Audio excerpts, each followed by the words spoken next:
Sean bienvenidos y bienvenidas a esta emisión de Fase Crítica, periodismo de ciencia con sentido.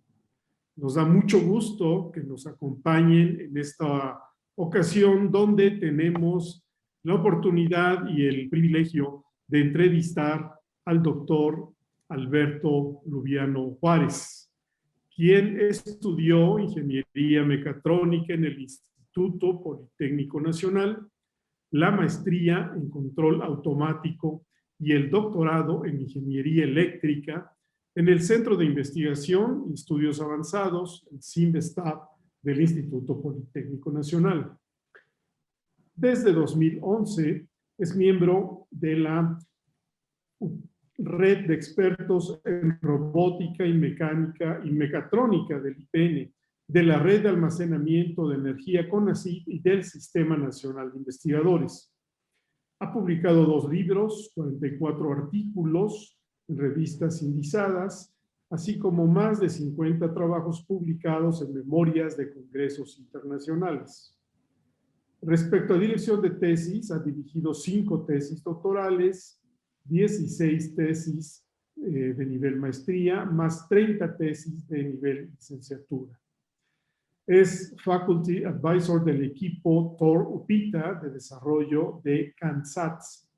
Sus líneas de investigación son el control y estimación de sistemas mecatrónicos, sistemas energéticos, diseño y control de sistemas robóticos. Doctor Alberto Lubiano Juárez, bienvenido a Fase Crítica. Muchas gracias por la invitación también. Bueno, usted ha tenido varios proyectos de investigación que han sido aprobados en diversas convocatorias institucionales del Politécnico e incluso de CONACYT. Tiene varias líneas de investigación asociadas a las energías renovables, particularmente a la energía solar. Actualmente usted se encuentra desarrollando una línea de investigación que está asociada a las baterías. Por favor, si nos puede explicar qué tipos de baterías existen en el mercado, quiénes son los principales fabricantes, cuáles baterías son las que tienen mayor demanda y en cuánto podríamos calcular el valor del mercado mundial de baterías de ion de litio, que además hacen referencia a este elemento químico que hoy está muy mencionado en los medios de comunicación de todo el mundo, porque el litio se ha convertido en un recurso mineral de alto valor. Pero en fin, por favor, explíquenos usted acerca de estas baterías. Sí, muchas gracias. Voy a compartir pantalla para ver si puede ayudar un poquito para que se muestre un poco del trabajo que se está realizando.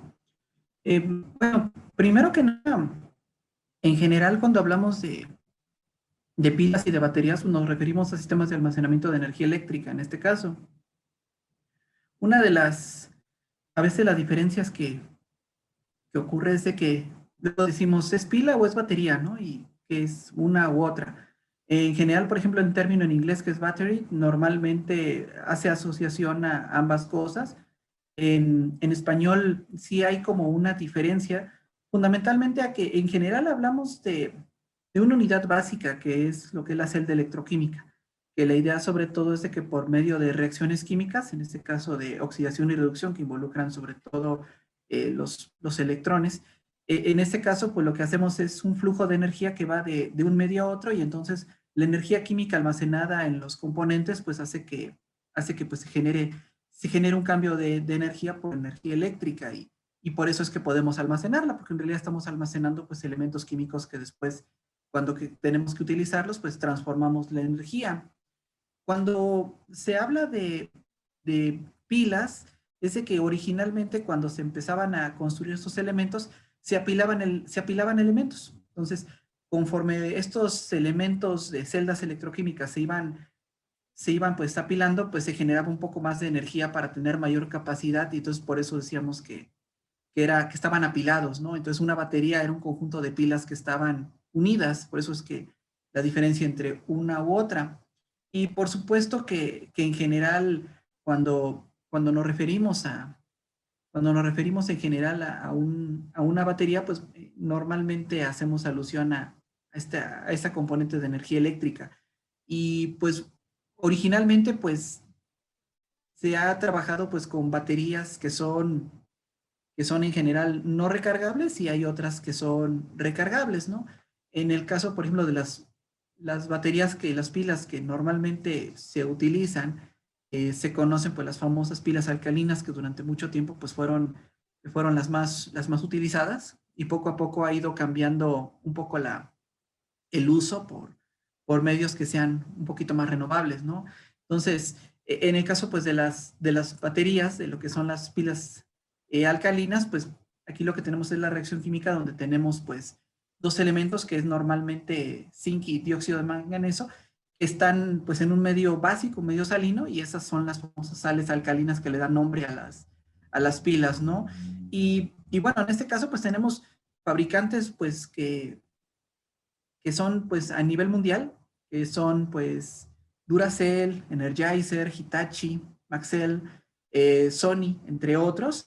Y pues muchos de esos fabricantes pues tanto tienen una división en cuanto a alcalinas, y otros pues tienen también divisiones de otra naturaleza.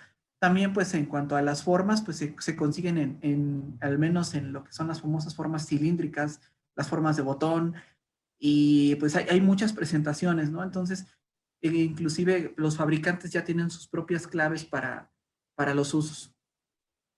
Y bueno, y dentro también de estas baterías, pues también contamos con de plomo ácido, ¿no? Que es interesante porque cuando se habla, por ejemplo, de vehículos eléctricos, uno hace alusión a cosas que son relativamente nuevas, cuando en realidad inclusive los primeros vehículos pues eran eléctricos. De hecho, los primeros vehículos se datan al menos de 1899, el primer uso de vehículos eléctricos para uso en personas. Y bueno, en una de los responsables para poder almacenar esta energía es sobre todo lo que son las baterías de plomo ácido. Estas baterías que encontramos sobre todo en los autos, como parte de los sistemas de almacenamiento para poder correr los vehículos, se les llama baterías húmedas. Y estas baterías son las primeras baterías recargables de las cuales tenemos registro, y datan de 1859. O sea que también el concepto de batería recargable no es un concepto tan reciente que uno pudiera pensar, sino que en realidad son conceptos que tienen más de 100 años, ¿no? Y que estos, pues bueno, fueron de alguna forma manteniéndose, y con el avance tecnológico, pues se ha ido dando pie a otras alternativas. En el caso, por ejemplo, de las baterías de plomo ácido, lo que tenemos pues son capacidades nominales de 6 a 12 volts. Aquí sí podemos hablar de baterías, porque al menos normalmente las celdas que están compuestas sobre todo de placas de plomo, que están en un medio acuoso que es usualmente ácido sulfúrico, pues estos se van apilando, y cada una de estas pilas son de 2 volts regularmente. Y la gran ventaja con estos es de que, bueno, se puede tener una reacción reversible, y por lo tanto se puede hacer una recarga, ¿no? Y dentro, pues también ahí hablando de fabricantes, pues bueno, pues podemos ver más o menos los fabricantes que podemos encontrar en baterías de vehículos, no sé, LTH, Full Power, etcétera. Pero también, por ejemplo, estos mismos fabricantes de los que hablábamos hace poco, muchos de ellos, como Barta u otras, también tienen una división de plomo ácido, aunque en realidad los utilizan en otra clase de aplicaciones, sobre todo UPS y en otros medios, que también uno pudiera pensar que uno ve estas grandes cajas que están soportando energía, y muchos de esos son aplicaciones con varias pilas o baterías de plomo ácido que están trabajando. Aquí pues normalmente pues siempre se tiene que tener cuidado con el manejo de estos dispositivos, porque siempre puede haber fugas o puede haber otras cosas, ¿no? Y entonces nada más hay que tener cuidado, sobre todo por los elementos que están involucrados, ¿no? Ahora hablando de baterías, de baterías recargables, pues unas de las más populares durante algún tiempo fueron sobre todo las de níquel, que este es un metal que bueno, antes eran las famosas baterías de níquel-cadmio que se encontraban luego en los teléfonos inalámbricos, pero poco a poco esas han ido sustituyéndose por otra tecnología que es la tecnología de níquel metal hidruro. Lo que pasa es que el cadmio pues es un material muy tóxico, provoca cáncer y pues bueno, ya de por sí el tener que hacer extracción en minería ya genera muchos contaminantes y otros elementos que pues se tratarán de evitar al máximo por preservar tanto la vida como la naturaleza. Entonces, pues eso ha hecho que sobre todo los elementos basados en cadmio pues hayan yéndose sustituido por otras componentes un poquito más, un poquito menos agresivas con el ambiente y con la toxicidad, y pues eso ha dado pie sobre todo a las baterías de níquel metal hidruro.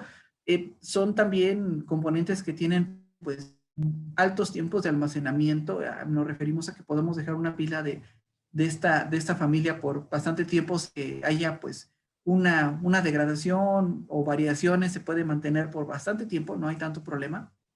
Y fueron muy populares en el uso de vehículos eléctricos de nueva generación. Lo que es el General Motors, los vehículos de Volt, algunos vehículos también de Honda, también inclusive un tranvía eléctrico hecho por la compañía francesa Alstom está basada en esta tecnología de almacenamiento. También, de hecho, las primeras baterías de Toyota, de estos vehículos híbridos, también están basadas en esta tecnología. Así que en realidad sí hablamos de como que las primeras baterías que ya tuvieron como implicaciones en aplicaciones portátiles, pues ya estaríamos hablando de las baterías de níquel. Ahora la pregunta es, bueno, entonces si las baterías de níquel tienen tanto potencial, ¿cómo es que hablamos ahora de litio y no tanto de níquel, no? Bueno, en realidad las baterías de níquel tienen muchísimas propiedades muy interesantes. Aquí donde las tecnologías de litio llegan a ser como un poquito mejores, es particularmente con lo que es la densidad energética, que nosotros podemos tener aplicaciones de alta potencia que estén en medios un poquito más pequeños. Eso es lo que le da como la gran ventaja al litio respecto al níquel. Y porque pues si vemos en general, por ejemplo, en la tabla que se alcanza a apreciar aquí abajo, pues la durabilidad en ciclos hasta este momento, pues las de níquel metal hidruro tienen pues una durabilidad que es bastante competitiva, probablemente superior, y en cuanto a potencia específica también tenemos bastantes ventajas de las baterías de níquel. Entonces digamos, algo tendría que tener la batería de litio, ¿no? Que le dé esa ventaja estratégica que ahorita está provocando que muchas compañías desarrolladoras de tecnologías de almacenamiento energético pues se vayan por ahí, ¿no? Y entonces es justamente esa alta capacidad que nos permite tener aplicaciones portátiles de muy alta respuesta energética. Y bueno, dentro de esto de las baterías de litio, pues es de nuevo el principio de operación de una batería. Tenemos nada más que en lugar del electrolito basado en ácidos o en otros componentes, aquí lo que tenemos son sobre todo sales de litio, ¿no? Y eso pues también permite esta electrónica esta reacción reversible.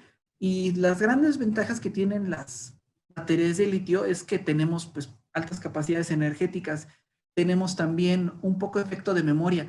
Es, por ejemplo, este efecto que luego cuando uno está cargando un dispositivo y le dice, no, su dispositivo ya se cargó, pero si lo acabo de poner, ¿no? Entonces uno lo prueba, resulta que no tiene carga, ¿no?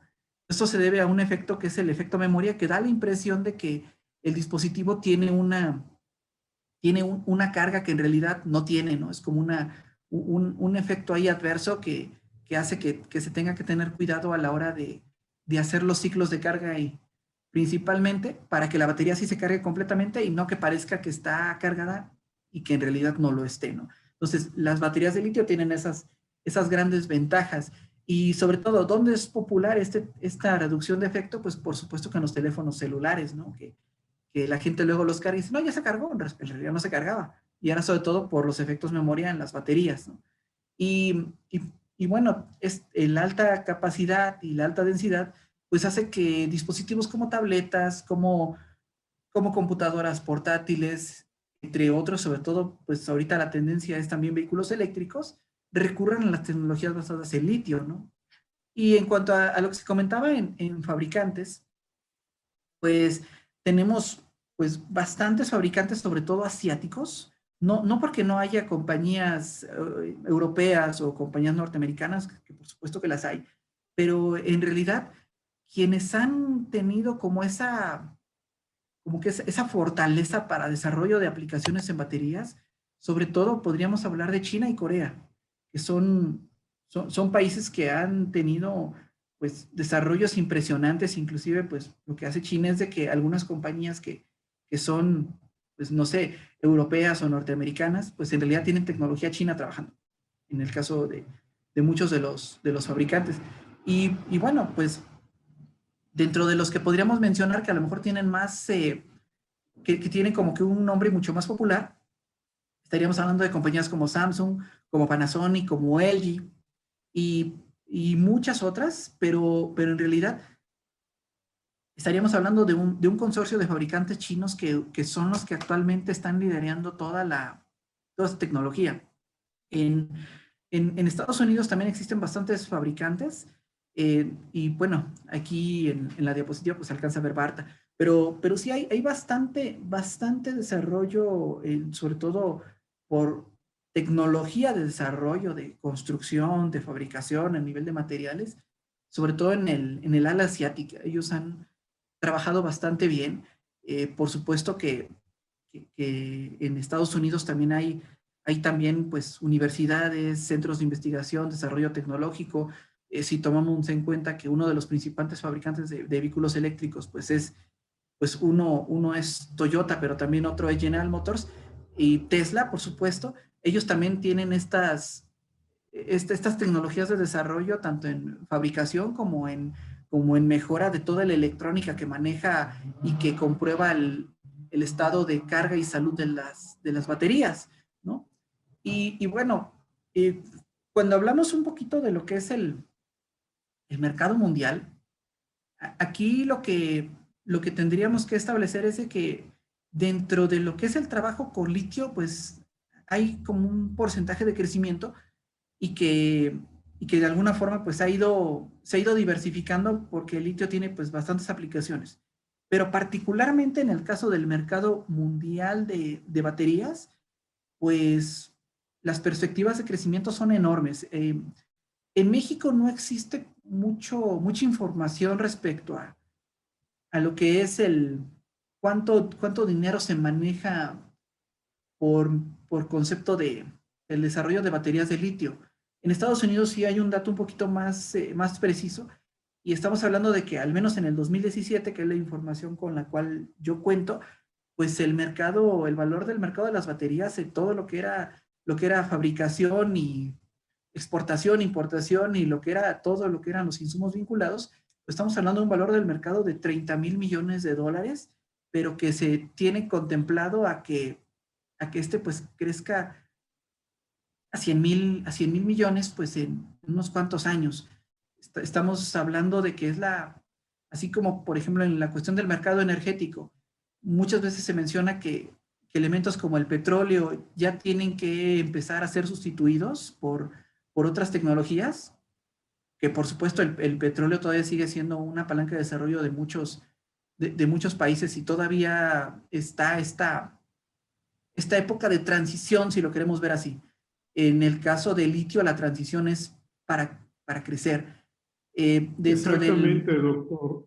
Aquí estamos viendo con esta gráfica y estas cifras que nos está presentando, pues el valor actual y el potencial estamos hablando tan solo del mercado de baterías de litio. Puras Como baterías. usted ya lo ha mencionado, bueno, el litio se está aplicando en todo un conjunto de productos tecnológicos de consumo y productos tecnológicos de otra naturaleza. Pero, por ejemplo, si nos vamos al origen del litio, es decir, a la minería, el día de hoy, 12 de marzo de 2021, la jornada publica una nota informativa cuyo titular dice: de mexicanos solo uno de 36 proyectos para explotar litio. O sea, aquí estamos hablando del tema de la explotación minera de litio, es decir, de la parte primaria del proceso de producción. Y ya desde este sector primario de la economía, que es la minería, estamos viendo que la presencia de empresas mexicanas es mínima frente a los grandes consorcios mineros que están explotando este elemento y en el cual hay otros países de América Latina con muchísimos más yacimientos. Ya es del dominio popular que países como Bolivia o Brasil tienen una gran cantidad de yacimientos de litio. Pero bueno, esto es en cuanto al sector primario de la economía, en el ámbito de la minería. Cuando usted nos ha estado explicando este tema de las baterías y de los principales fabricantes, parece que no hay fabricantes mexicanos, no solo de baterías de litio, sino del otro tipo de baterías, o por lo menos fabricantes mexicanos que tuvieran una presencia en los mercados internacionales.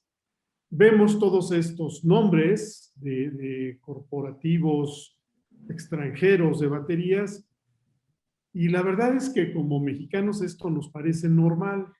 Bueno, son empresas extranjeras. Pero esto es normal, doctor. Es normal que no tengamos empresas mexicanas fabricando baterías para diversos usos, incluyendo baterías de litio. Bueno, aquí tenemos como que pues pues digamos, una temática que bueno, a reserva también de equivocarme, pues es algo que es una temática integral. Tenemos sobre todo que el gran detalle de la fabricación de baterías es de que implica mucha inversión en conocimiento, implica también mucha inversión en cuanto a tecnología. Entonces, México usualmente es una economía que está en buena medida impulsada por servicios y donde las empresas no siempre se animan a apostarle al desarrollo tecnológico, sino que dicen, bueno, apostarle a un desarrollo tecnológico implica que esté siempre dando dinero y pues va a pasar un rato para poder cosechar, ¿no? Y en una economía que a lo mejor dice, pues a mí me conviene más, en lugar de invertir en conocimiento, pues invertir en hacer compras económicas a fabricantes que ya lo hagan, ¿no? Y ese ha sido como que el gran triunfo de los chinos. Los chinos están continuamente desarrollando tecnología y al mismo tiempo ya pasaron de ser manufactura, que por ejemplo, en ese sentido, a lo mejor México durante algún momento con las maquilas competía, pero los chinos pasaron de un proyecto de maquila a un proyecto de desarrollo. Y eso es quizá lo que en México no hay. El proyecto, por ejemplo, con el que está desarrollando, en realidad es un proyecto que está coordinado y liderado por el grupo del doctor Ignacio González de la UAM Iztapalapa. Ellos han tenido la audacia de ser quizá el primer laboratorio que se ha dedicado a armar baterías de cero, con toda la tecnología en electroquímica que eso implica. Y se han enfrentado sobre todo a que sobre todo la rapidez de desarrollo tecnológico hace que ellos tengan que ir siempre a marchas forzadas para mantenerse vigentes en el desarrollo, sobre todo de las celdas. Y en ese sentido, pues lo que sí podríamos decir es de que sí hay gente en el área de ciencia que se está animando. Sí hay gente que en el área que quiere hacer desarrollo tecnológico. Pero también un esfuerzo aislado de parte de la academia, pues nos va a llevar a eso, de que se requiere también gente que le apueste tecnológicamente a invertir dinero, a invertir en equipo, a invertir en desarrollo y sobre todo, pues que tenga esa mentalidad emprendedora para poder decir, vamos a ir sembrando todo esto que a lo mejor vamos a cosechar no ahorita, sino en 5 o 10 años y que este desarrollo tecnológico vaya a la par del desarrollo científico. Tenemos, por ejemplo, uno de los compañeros con los que trabajamos en el proyecto estuvo haciendo su postdoctorado en General Motors, justamente en la división que se encargaba de todo esto de los vehículos eléctricos. Y él me platicaba algo muy interesante, que llegaba, por ejemplo, General Motors a la universidad donde él se encontraba y decía, bueno, tienen un proyecto para el desarrollo de tecnologías de almacenamiento en baterías y les vamos a dar 2 años para que más o menos trabajen. Pasaba el primer año, la universidad no tenía nada. Y llegaban y decían, bueno, ¿qué tiene? Ah, pues tenemos avance en esto y esto, pero resultados concretos todavía no tenemos. Ah, no hay problema. Seguían invirtiendo. Y entonces la mentalidad era de que las cosas no tenían que ser a corto plazo. Se tenía que hacer una inversión en conocimiento y un proyecto serio que involucraba muchos grupos. Y era curioso porque pues este amigo es electroquímico y estaban coordinados por un mecatrónico, ¿no? Entonces también la mentalidad donde se tienen muchos grupos interdisciplinarios y que además no tengan esa presión de hacer cosas a corto plazo, que es como que, lamentablemente, como que uno también de los males que se tiene en investigación en México, que se busca siempre tener proyectos a corto plazo y que estos proyectos pues no desemboquen en algo final tal vez más grande, ¿no? O sea, ahí hace falta como un poquito este cambio de trabajo porque si no, la gente que esté en ciencia va a siempre estar motivada por aquellas cosas que le piden para sus indicadores, ¿no? Si esos indicadores son un poquito más del ámbito de producción científica, pues se van a inclinar por eso. Y si es de producción tecnológica, también, y no hay quien esté como soportando a nivel económico y tecnológico eso, se vuelve como un punto de asfixia para al menos uno de los sectores. Y entonces, bueno, cuando tenemos, en el caso de mineras, pues también se tiene que ver que pues sí hay trabajo, pero que en realidad también muchas veces ya lo que prefieren hacer es simplemente tener acuerdos con otras compañías que se dediquen a hacer la explotación y ahí se vuelve también otro lío, ¿no? Pero bueno, en el caso del área minera, pues no soy yo quien para dar como mayor información. Hay expertos que inclusive pues atienden el problema no solamente desde la proyección económica, sino también desde la proyección de impacto social y otros detalles que también es algo que tenemos que cuidar mucho en el país porque se presta mucho a que pasen esas cosas, ¿no? Y ahorita que acaba de haber yacimientos en Sonora y en otros lugares, se tiene que ser muy cuidadosos desde la explotación y el desarrollo tecnológico. Y por supuesto nosotros desde nuestra trinchera, al menos en el Instituto Politécnico, pues tenemos nosotros esa visión de que queremos colaborar para el desarrollo tecnológico y que pues en la medida en la que podamos hacer alianzas estratégicas con otros grupos que también se pueden trabajar, en el ejemplo de la UAM, que no suena mucho, pero como les digo, es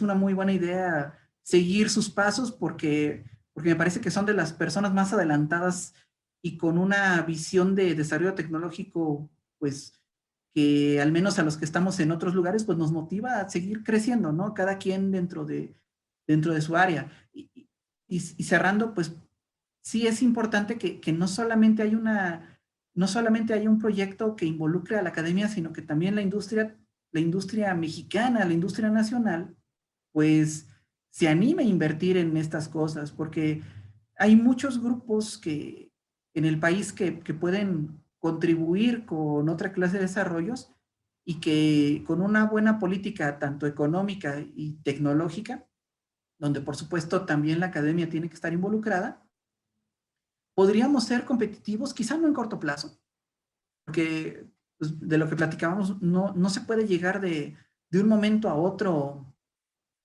si no hay como una visión de consolidación, tanto a nivel empresarial como a nivel de desarrollo e investigación, pero digamos que eso tiene que venir de muchos sectores que ya dejen de apostarle a lo mejor a la terciarización, que dejen de apostarle a que es mejor irse por la cuestión de contabilidad, ¿no? De cómo ahorro impuestos y cómo le hago para decir qué estamos haciendo y darle la vuelta para hacer cosas a corto plazo, que yo entiendo, pues es apostar, ¿no? Y es sobre todo invertir dinero, invertir dinero que no siempre va a regresar si hay cuando se ha puesto una idea, tiene sus implicaciones, ¿no? Pero por supuesto que tendríamos ahí que hacer un llamado a un llamado no solamente al sector en investigación, sino también a una alianza estratégica entre empresas, entre gobiernos y sobre todo entre la comunidad científica y tecnológica que nos interesa también que lo que hagamos sea útil, ¿no? Y que lo que hagamos contribuya al desarrollo de la sociedad y al desarrollo, pues, de la economía nacional, por supuesto. Sí, escuchaba recientemente una entrevista acerca del plan Biden de energía, ahora que Estados Unidos reincorpora el Acuerdo de París. Y en la entrevista, el nuevo secretario de Energía de Estados Unidos mencionaba algo que nos ilustra muy bien cuál debe ser la mentalidad de este tipo de proyectos científico-tecnológicos. Él decía que para lograr las metas que se ha propuesto el nuevo gobierno del presidente Biden para el 2050, que ellos iban a emprender un proyecto de la dimensión y de la magnitud de el proyecto espacial para llegar a la Luna, que iban a hacer una inversión multimillonaria en nuevas energías para poder arribar a la meta de 0 emisiones de carbono. Entonces, justamente estamos hablando de proyectos que van más allá, por supuesto, que de un año, no solo de un año, sino que presupuestos y proyectos que pueden contemplar una perspectiva de una década o más años. Pero bueno, regresando al tema específico de la línea de investigación que usted desarrolla y para que nuestro público pueda tener una aproximación más comprensible al tema, podemos decir que uno de los usos de estas baterías de litio también puede ser para almacenar la energía que proviene de celdas solares. Sí, en general cuando hablamos, por ejemplo, del papel de las baterías, en general, cualquier batería que soporte ciclos de recarga puede ser utilizable para esas aplicaciones. En el caso de las celdas solares o en el caso de las tecnologías ya sea fotovoltaicas o fototérmicas o de otra naturaleza, pues siempre es importante considerar que esto puede ser sujeto a almacenamiento.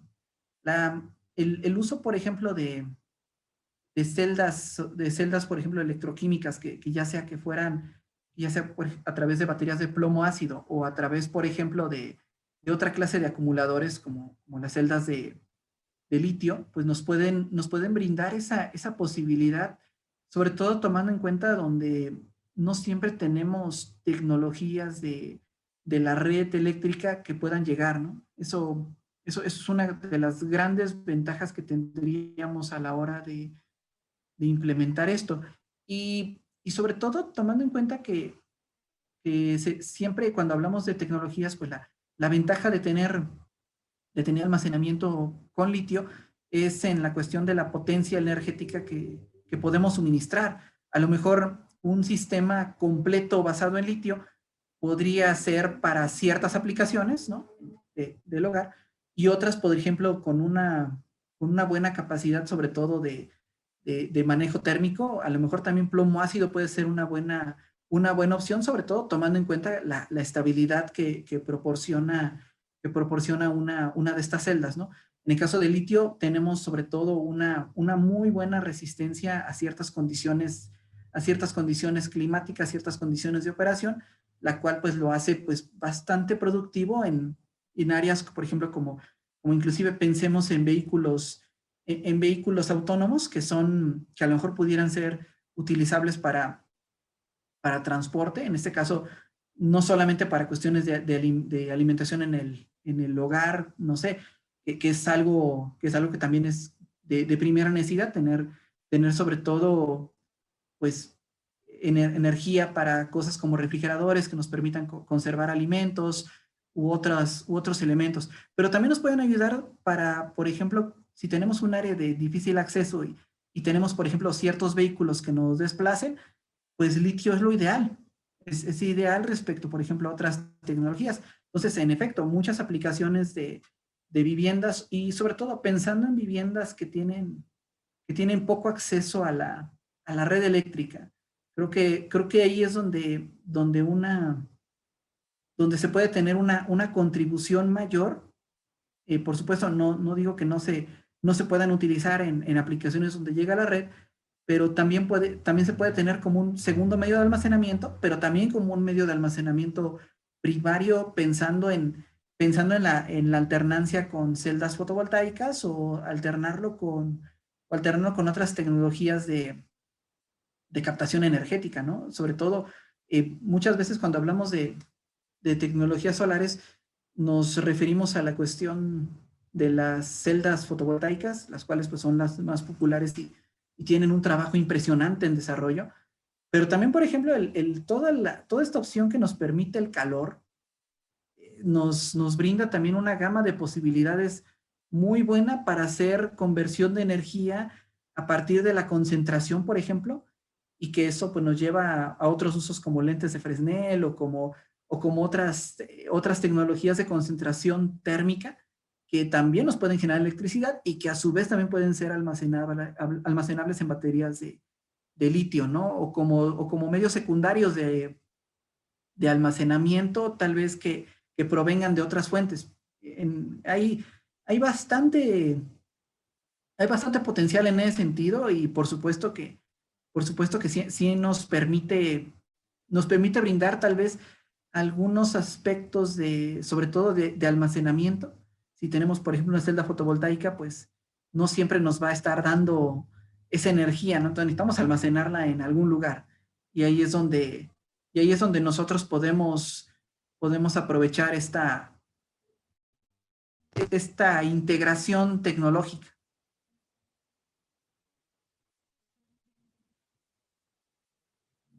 Tiene su micrófono apagado. Sí, gracias. Platícanos un poco más sobre en qué consiste el proyecto de investigación donde está participando. Bueno, en nuestro caso, nosotros somos del área de robótica y mecatrónica. Entonces, aquí una de las ideas es de que era el hacer, por ejemplo, toda la tecnología asociada. Aquí una vez que, por ejemplo, la gente del otro grupo de investigación tendría las baterías fabricadas, pues uno de los aspectos es, y bueno, ¿cómo le podemos hacer para que el almacenamiento energético de estas baterías pues pueda ser utilizable, una, y dos, que podamos nosotros extender esos periodos de vida? Ya hablamos de que en realidad al trabajar con este tipo de celdas, pues nos referimos a vida útil de elementos que implican minería, implican otra serie de procesos y que por supuesto, pues una de las ideas es de que pues es el reaprovechar, el reciclar, pero también extender la vida útil, que me parece que es algo inclusive que puede ser una gran forma de solución. El tener como una cultura de desecho a veces es como la peor causa que tenemos, ¿no? Y entonces, pues el decir, bueno, reciclar está bien, el reutilizar también está bien, pero también el que las cosas duren más, también está bien. Y una de las búsquedas que nosotros tenemos en cuanto al trabajo es cómo podemos nosotros saber qué políticas tomar para extender la vida útil de estas baterías. Y entonces de ahí surge... ¿Alguna diapositiva que nos ilustre al respecto? Ah, claro. Por ejemplo, en ese sentido, pues nosotros tenemos ciclos de vida útil. Cargamos, usamos, descargamos, cargamos, usamos, descargamos. Entonces, hay cosas que nosotros, cuando tenemos el uso de cada una de estas componentes, pues también le apostamos al azar. Una batería no se va a comportar igual que otra. por el simple estadística, no siempre va a pasar. Por supuesto que va a haber cosas que en promedio van a ser iguales. Pero, por ejemplo, cuando yo tengo un ciclo que afecta a muchas baterías, que es, por ejemplo, en el caso de aplicaciones de alta cantidad de energía, pues puede ser que algunas de las baterías se descarguen en una tasa mayor que otras. Y entonces, cuando yo tengo estas descargas que son irregulares entre sí, podemos entonces hacer que exista, que una se vuelva la carga de la otra. Es decir, es como si yo tuviera, por ejemplo, una batería que en lugar de estar alimentando al sistema, esté alimentando a la otra batería porque tiene una descarga mayor. Y entonces, bueno, para eso pues diríamos, bueno, ¿y cómo le hacemos para que estas cargas estén balanceadas? Y una de las formas es, bueno, pues entonces, ¿por qué no simplemente revisamos cómo están cargadas las baterías? No sé si recuerda que hubo un tiempo de que estas baterías de una cierta marca tenían como una tira verde y uno apretaba la batería y decía, ah, está cargada a cierto punto, ¿no? Entonces, aquí la idea es decir, bueno, ¿cómo podemos hacerle nosotros para saber el estado de carga? A veces la gente se va con la idea de que midiendo el voltaje es suficiente para saber cuál es la carga. Digamos que estamos hablando de variables diferentes. Mientras una variable es como un concepto de con qué tanto tensión yo tengo pues los componentes de los componentes de ánodo y cátodo de la batería. En otro estamos hablando de la cantidad de energía almacenada que son los electrones. Entonces, ahí es donde tenemos que montarnos. Las baterías, por ser componentes químicos, no son tan fácilmente modelables. ¿A qué me refiero con modelado? De que yo diga, ah, tengo esta ecuación matemática que me dice, con la información a lo mejor del voltaje o con la información de la corriente, cómo tengo la carga. En realidad no hay como tal una ecuación tan sencilla. Y ha habido gente que se ha esforzado a través de proponer equivalentes de poder hacerlo. ¿Para qué nos sirven estas cosas? Pues para predecir y para medir. Entonces, ahí es donde nosotros, pues, lo que tenemos ya como parte de como parte de esta idea, el utilizar el conocimiento matemático de estas baterías para poder saber qué tan cargadas, qué tan descargadas, y sobre todo, si ya empiezan a verse efectos de daño en la salud de las mismas. ¿Para qué? En el caso, por ejemplo, de saber cómo se encuentra nuestra batería, nos permite tomar decisiones. Una batería puede dar un mejor ciclo si se mantiene bajo ciertas cotas. Entonces, cargar y descargar para hacer que obtengamos el mejor desempeño nos permite extender el periodo de vida. El que nosotros tengamos, por ejemplo, ese conocimiento nos va a ayudar para poder tomar decisiones. La segunda es, si yo sé cuando una batería está dañada, puedo saberlo inclusive desde que empieza a dañarse. Puedo saber de que hay una degradación que es un poquito invisible, pero que poco a poco empezamos a notar aquellos patrones, y cuando nosotros encontramos ese patrón, de inmediatamente tomar acciones. ¿Cómo qué? Como desviar a lo mejor esa batería conforme vaya haciendo una degradación, o hacer la sustitución física por otra. Entonces, todas este tipo de mejoras que aparentemente pues, se ven como muy simples, en realidad pues sí nos permiten el poder obtener, el poder garantizar pues muchas mejoras en cuanto a extensión de vida. Hay trabajos reportados en la literatura, por supuesto que como se menciona, siempre los trabajos se reportan bajo algunas condiciones, pero también son ilustrativos. Yo tengo, por ejemplo, una batería que en mismas condiciones de desarrollo, usando una estrategia de monitoreo y de uso inteligente del manejo de la carga, bajo ciertas condiciones está en 320 minutos esa batería. Pero que cuando yo le aplico estrategias de detección de carga, de manejo de la misma, etcétera, yo puedo extender esos 320 minutos para el mismo ciclo a 430 minutos. Entonces, el hecho de que yo estoy extendiendo para ese mismo ciclo, pues estamos hablando de más de un 25% de la vida útil, pues nos permite, gastar menos energía para poder cargar. Por supuesto que el utilizar menos ya es algo que nos pide un desarrollo sustentable. La segunda, el que nosotros tengamos menos inversión energética para poder traer algo, pues nos ahorra sobre todo gastos energéticos, gastos económicos, y por supuesto que si siempre hablamos de ciclos, ¿no? Y si yo digo rinde 500 ciclos, yo sigo rindiendo 500 ciclos, pero estamos hablando de 500 ciclos que me dieron un 25% más de energía. Y entonces ahí es donde entra un poco el uso de sobre todo las tecnologías del área de ingeniería mecatrónica para poder extender algo sin tener que involucrarnos directamente con la parte química, ¿no? Que ahí es donde ya entra gente del área de ciencia de materiales, de gente del área de electroquímica, de otras áreas que por supuesto aquí las soluciones son integrales, ¿no? Entonces ahí es donde la conjunción hace que nosotros podamos extender la vida útil de baterías, esa es una de las cosas. Y la segunda, poder hacer las integraciones tecnológicas para estas aplicaciones que anteriormente habíamos mencionado, que también es parte de lo que hacemos en este proyecto. Y bueno, ahí entra un poquito de los principios de operación que nosotros ya trabajaríamos, que lo podríamos decir también de forma breve, ¿no? ¿Cuáles son las perspectivas que tienen para los próximos meses? Bueno, cuando nosotros, ahorita lo que hemos desarrollado sobre todo es ya estos sistemas de diagnóstico. Lo voy a mencionar de una forma más o menos breve para que no nos perdamos entre ecuaciones, no es el objetivo de la charla. Pero bueno, una de las cosas que, por ejemplo, hemos desarrollado en los últimos años es de que las baterías, habíamos mencionado de que se tiene como una forma de representarlas a través de ecuaciones dinámicas, en este caso, componentes de electrónica lineal, que son más o menos conocidas por la comunidad, que son resistencias, condensadores y fuentes.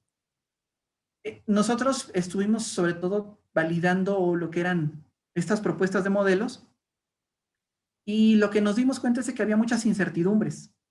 Entonces, esas incertidumbres eran de dos naturalezas. Una tenía que ver con algo que le llamamos la curva de circuito abierto respecto a la carga. Esta curva es interesante porque digamos, es como si nosotros quisiéramos ir viendo qué tanto se va cambiando la carga conforme nosotros vayamos utilizando la batería, pero esta curva es un poquito complicada de medir directamente. Entonces, vimos que era, primero que nada, la gente en la literatura lo que decía es, yo voy a trabajar conforme el ciclo de la batería vaya trabajando. 100%, 90%, 80%, etc. Pero lo que nosotros empezamos a revisar es que haciendo el análisis, esos ciclos son muy irregulares al inicio y al final. Entonces, no podíamos trabajarlo como lo estaban proponiendo la gran mayoría. Entonces, hicimos una propuesta, ahorita voy a mostrar más o menos esta curva. Y la segunda era de que todas las incertidumbres nosotros las podemos, pues, aproximar a través de unos sistemas llamados observadores, que son los que hemos utilizado como parte de lo que es la medición. La idea de un observador es de que a partir de lo que yo puedo medir, obtener información que no puedo medir directamente. Es como a través sobre todo de las ecuaciones matemáticas de la batería. Entonces utilizamos tanto esa tecnología como esta caracterización de la curva para poder llegar al PIB. Montamos lo que era pues nuestra plataforma de pruebas, estas pues ahí en el laboratorio de robótica. Aquí, por ejemplo, todas estas celdas ya en conjunto las fuimos probando, las fuimos cargando, descargando, averiguando, sometiéndolas a diferentes ciclos de operación con diferentes aplicaciones. Y dentro de esas aplicaciones, bueno, aquí en la imagen de la derecha, en la parte de arriba, se alcanza a apreciar este motor. Este motor, de hecho, es el motor de un vehículo eléctrico, que también probamos. Fue una también de las aplicaciones que desarrollamos. Y bueno, justamente aquí de lo que hablamos es, cuando yo hago las descargas, estas, dependiendo de qué tanto rigor le doy a la batería, a qué tanto someto esta misma, los ciclos de carga y descarga pueden ser muy diferentes. Y se alcanza a apreciar cómo el tiempo cambia, pero además nosotros no vemos como varias rectas, ¿no? Que uno pudiera pensar que así se comportan. En realidad los comportamientos son un poquito más complejos que eso. Y nosotros lo que hicimos fue hacer con esta reconstrucción, estos valores de 2.5 a 4.2 volts, es que en realidad una batería que trabaja 5, su ciclo de operación normalmente ya cuando lo vemos, una vez que pasa de esos 2.5, 2.6 volts, ya es como considerar que la batería está descargada. Entonces, aquí es donde hablamos de que la irregularidad de los voltajes. Hace ratito yo decía, bueno, es que no es sencillamente medir el voltaje que hay para decir cuánto tenemos en carga. Si nosotros medimos 4 volts, por ejemplo, aquí en la batería, podríamos pensar está cargada relativamente bajo, y a los 3.4 podríamos pensar que está al 60-70%, cuando en realidad podemos hablar que ya estaría casi descargada. Todas estas aproximaciones, normalmente la gente las aproxima por rectas, bueno, mucha gente las aproxima por rectas y entonces, bueno, propone como rectas cada ciertos ciclos. Nosotros lo que propusimos fue, vamos a aproximar todo el comportamiento y lo aproximamos a través del análisis numérico de lo mismo. Y bueno, lo que hicimos fue compararlo con metodologías que están muy socorridas en la literatura y pues lo que encontramos es de que el desempeño que tuvimos fue bastante competitivo y en algunos casos inclusive superior a estas propuestas que regularmente la gente utiliza ya en la práctica, ¿no? Sobre todo una de las más socorridas que es el llamado filtro de Kalman, que es una propuesta que es muy utilizada en los productos industriales.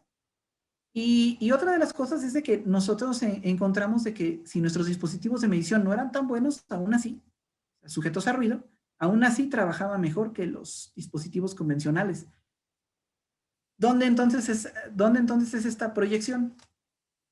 Que aquí la idea es de que si nosotros tenemos una vivienda que no tiene acceso a una red eléctrica, que es lo que hemos estado ya complementando al trabajo anterior, pues digamos que hay personas que lo que han hecho en sus investigaciones, como en el caso, por ejemplo, de la referencia que se observa abajo, es, bueno, si nosotros estamos pensando en una clase de hogares, pues habría que medir, pues, cuáles son los consumos, ¿no? Que se tienen en promedio en estos hogares. Por supuesto que cuando cambia el tiempo, pues los dispositivos o consumen menos energía o se usan más o hay más dispositivos, entonces pues siempre hay que estar haciendo el análisis de qué tantas cosas se usan. Pensemos en la pandemia. Una comunidad que a lo mejor utilizaba poco la televisión, de repente tuvo que utilizarla por necesidad para sus clases.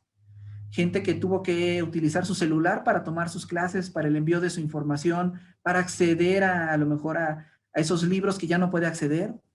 Y entonces el consumo se incrementó mucho. Entonces ahí es donde ya tenemos nosotros que ver que el consumo energético, pues que se tiene, pues, seguramente será diferente, ¿no? Y tenemos entonces que hacer esas mediciones y a partir de ellas decir, bueno, vamos entonces a diseñar pues todo un sistema de almacenamiento para poder satisfacer esa demanda energética y por supuesto que el sistema viene pues tanto en la parte de acumulación de energía como en la parte de la tecnología de almacenamiento, cuál es el grado de incidencia de luz que se tenga en la comunidad, para ver cómo podría ser, por ejemplo, un parque solar, o si este parque, o si se tiene poco acceso, o se tiene un área menor, cómo le podríamos hacer para mejorar la captación energética. Y pues ahora sí que tenemos que ir planteando todo eso. Nosotros lo hicimos sobre la base tal vez de un consumo en la literatura, un consumo promedio para una cierta clase de dispositivos. Y lo que usamos fue sobre todo, pues nosotros lo que decidimos trabajar fue el equivalente al uso pues, de un televisor, de un refrigerador pequeño. De hecho, aquí en el laboratorio, pues nosotros ahí teníamos el consumo. La idea sobre todo es de que las celdas van generando la energía, esta va a su vez a un sistema de conversión. El sistema de conversión tiene que poner el voltaje para nuestro sistema de almacenamiento y después el sistema de almacenamiento, pues ya nosotros lo teníamos trabajando y empezamos a probar cargas de focos para iluminación, cargas de focos a la par del refrigerador, a la par de un de un televisor y de otras cargas y fuimos haciendo las pruebas. Por supuesto que lo que tenemos que hacer son muchas pruebas, porque el desempeño que tengamos ahorita va a ser diferente al desempeño que tengamos a lo mejor en 5 o 6 meses. Entonces, tenemos que empezar o sea, digamos que la proyección que tenemos es, ya tenemos las cosas funcionando, ahora tenemos que empezar a trabajar así con la información que nos proporciona las tecnologías de las baterías, la información que nos proporciona la tecnología de la celda fotovoltaica, la información de consumo y muchas de esas cosas que tenemos ya que ir sobre todo tomando datos para ver más o menos también todo esto que platicamos, de que ya no solamente es qué tanta carga tiene, sino qué tan rápido se degrada, qué tanto podemos como que inclusive pensar en la calidad de un lote de baterías a través inclusive de estos análisis que ya estamos realizando, buenas prácticas de uso energético y empezar a formular nuevos problemas, porque en realidad nosotros trabajamos con una cierta tecnología de baterías y hay que empezar a averiguar qué tanto fue modificándose. Le digo que los chinos desarrollan este año una tecnología, el próximo año ya desarrollaron otra. Y entonces tenemos también que empezar a ver si en realidad hay como mejoras sustanciales de una tecnología a otra para ver a lo mejor dentro de todo esto cómo estamos posicionando nuestros dispositivos de carga, descarga y la parte de buenas prácticas y empezar sobre todo a ya como a mejorarlas, a ir como mejorando nuestros algoritmos, porque además una de las perspectivas que tenemos es el desarrollo de vehículos urbanos, ¿no? Para que sean de naturaleza eléctrica, pero con una perspectiva un poquito diferente, que es que en lugar de pensar en sustituir un vehículo de cero eléctrico, pensar en aprovechar estos vehículos de combustión por vehículos eléctricos, o sea, digamos, pero ya no que simplemente sea ponle el motor y ya, sino involucrar ahora sí diseño mecatrónico para que todo esto haga un mejor aprovechamiento, una reducción en huella de carbono, entre otras cosas. Pero todas estas pruebas que estamos realizando, por supuesto que nos brindan esa información que nos puede indicar qué tanto qué tanto necesitamos en cuanto a medios de estimación de estado de carga, qué tanto podemos confiar en las baterías para ciertas cosas, qué tanto podemos estar haciendo ese monitoreo constante, pero también ya yéndonos del otro lado, ya empezar a trabajar en todo lo que son los diseños a la medida para las aplicaciones que así lo ameriten. En este caso, por ejemplo, nosotros tenemos un inversor genérico, comercial. No se trabajó en eso. Si el dispositivo comercial funciona perfectamente, pues está muy bien. Pero a lo mejor podríamos mejorar algunas cosas, entonces ahí ya podríamos ya ligarnos con gente que trabaje estas áreas de electrónica de potencia para con la información que tenemos y con las tecnologías que ellos tienen, cómo podríamos mejorar esas aplicaciones, ¿no? Hay mucho todavía que realizar y en este momento, pues afortunadamente nos han salido las cosas. En la parte de fotovoltaica teníamos trabajo previo y en ese trabajo previo, pues digamos que llevamos más o menos 10 años trabajando el área de seguidores solares y el área también de sensores de iluminación solar para parques solares, entre otras cosas. Y hasta ahorita, pues también hemos visto que muchas de las cosas que a nosotros nos decían de un principio, no lo use porque no funciona, ¿no? Decíamos, ya nos decían de un inicio, porque esto ya vieron tal cosa, ¿no? En el caso de un seguidor que nos decían, consume mucho, va a consumir más de lo que te estás ahorrando. Y entonces, pues ahí fue donde ya le metimos, pues primero diseño y otras cosas. Y resulta que el consumo se puede reducir bastante utilizando buenos conceptos de diseño y buenos conceptos de diseño concurrente e integral para no gastar la energía que hacemos en dispositivos que a lo mejor por ahorrar el tiempo de uso o por evitarnos diseños, eso nos genere muchos consumos. Entonces, ahí ya también toda esta parte de integración tecnológica también se vuelve un reto.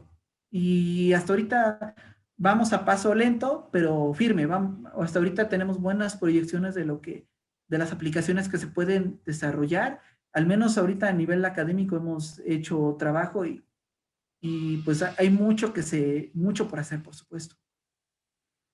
Bueno, doctor, pues le pido si dejamos de compartir pantalla. Ah, claro que sí.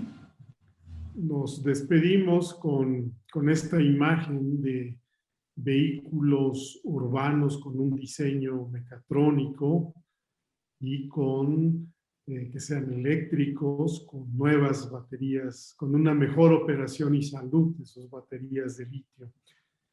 Y pues en nombre de la Dirección de Difusión de Ciencia y Tecnología de la Secretaría de Investigación y Posgrado del Instituto Politécnico Nacional, agradecemos su participación en esta emisión de Fase Crítica, Periodismo de Ciencia con Sentido, e invitamos a todo nuestro público a que vean todas las otras emisiones que estarán permanentemente disponibles en redes sociales digitales.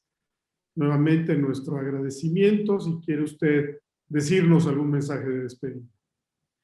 Bueno, pues primero que nada, pues agradecer la invitación. Creo que una de las cosas que es importante en la comunidad, tanto académica como en la comunidad científica, es de que se sepa que nosotros al menos tenemos la perspectiva de hacer cosas que sean benéficas para la sociedad y que muchas veces estos problemas los podemos solucionar si tenemos ese contacto con las audiencias, ¿no? Que a lo mejor cuando hay una inquietud y que de alguna forma pueda surgir una idea en conjunto, siempre podamos estar con la mejor voluntad para resolver estos problemas, así como decir, bueno, a lo mejor esto no lo tienes que resolver haciendo algo tan complicado, ¿no? Y también el siempre estar con la mejor disposición para que nosotros desde nuestra trinchera podamos ayudar a resolver problemas. Creo que eso es algo que tenemos que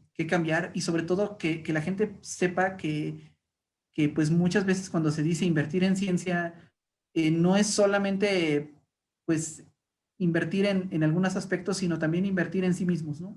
Porque son ciclos que cuando ya empezamos a revisar, apoyan tanto a la persona que desarrolla el conocimiento, pero también aquel que, por ejemplo, podría tener una tecnología que a lo mejor le pueda servir para hacer un pequeño negocio o para mejorar sus condiciones de vida o simplemente para poder estar con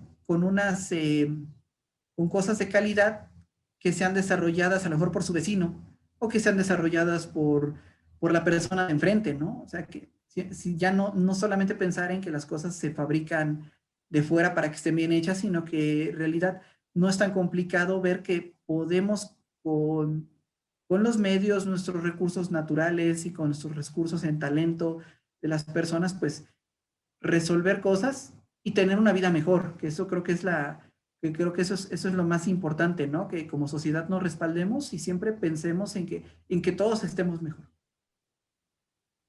Con este mensaje del doctor Lubiano nos despedimos. Saludos a todas y todos ustedes. Muchas gracias.